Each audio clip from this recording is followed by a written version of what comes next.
So you're wondering how to use iRompler? Well, you might not be, but just in case you are, here's how you do it. First of all, you get the program open.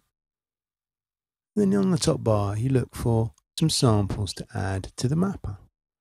Here I've got some that I've done already, which is handy. And they're of a Steinberger L2 base that I own.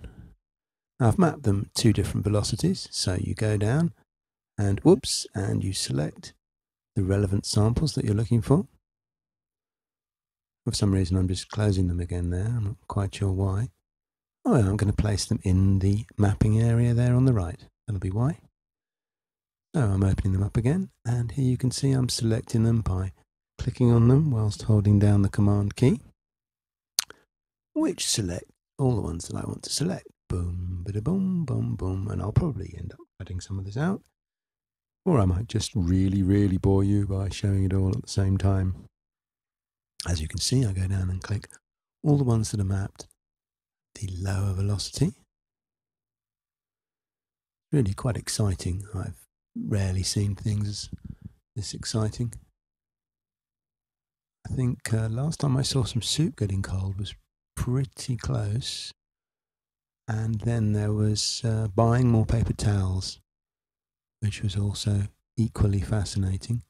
But I've nearly finished here, so I'm quite excited. So here we do, we've got them all selected that we want, and we just drag them. This is easy, I hope you're watching. We drag them over, and as we pull the cursor down, the actual mapping field gets smaller. And here I've decided I'm going to map them from B0, which is where the bass is tuned at. The first note is an open B, as it's a 5-string. And here they are, and I select them all by mousing over them or rubber banding them, and then I select a group and I name the group with some appropriate epithet. In this case, low vel group, which stands for low velocity group, not low velcro group, obviously. And here I'm selecting them again by rubber banding them, and I'm just pulling them down to the appropriate velocity that I want them to be mapped at. Then, and here's the really exciting part, I select all the other samples.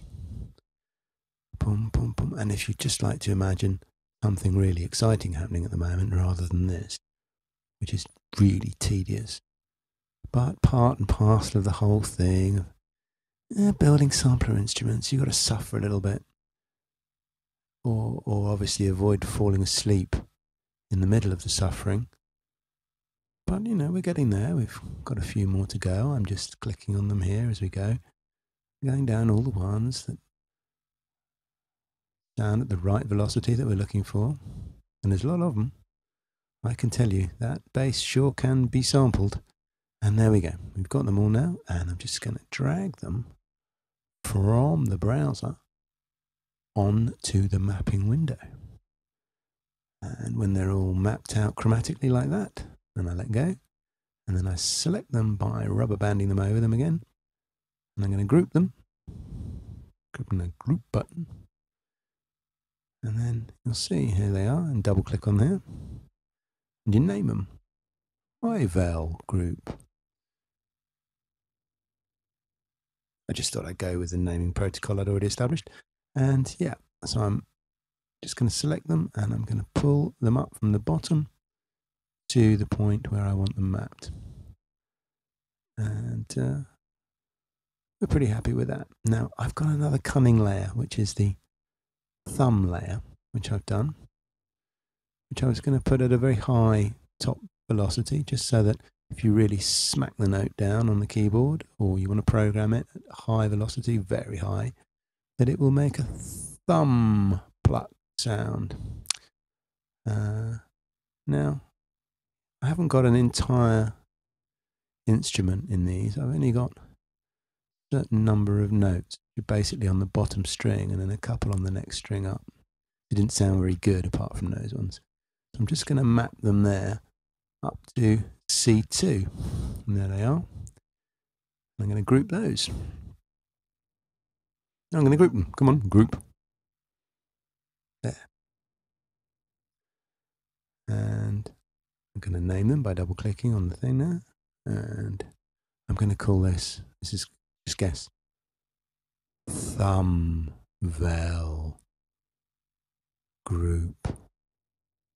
It's a work of genius, really, the naming thing. There we go. And just pull the velocity up there so that it's just mapped on the one that I want. And these other ones, well, I want them to go all the way up to the top, because otherwise I might hit a note and there'd be silence, which would be somewhat irritating. And there you have it. There they are, all mapped to the appropriate velocity and named in a lovely, easy to understand way. Low-vel group, high-vel group, Thumbvel group. That's great, but actually I want the Thumbvel at the top, so I click that button there and it moves them to the top. And then I select high-vel and I move that up one, and suddenly the Thumbvel is at the top, high-vel is in the middle, and the low-vel is at the bottom, which is actually how they're mapped.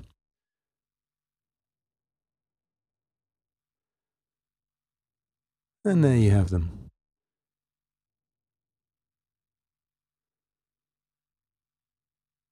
Now, if you wanted to add some various effects, you can do. You've got your pan and your delays and your ADS, LFOs and your AHDSRs for your attack and hold and decay, sustain, release. And you can select any individual sample, which is pretty useful. And you can change the attack on it, or pretty much any of the parameters that exist at the bottom.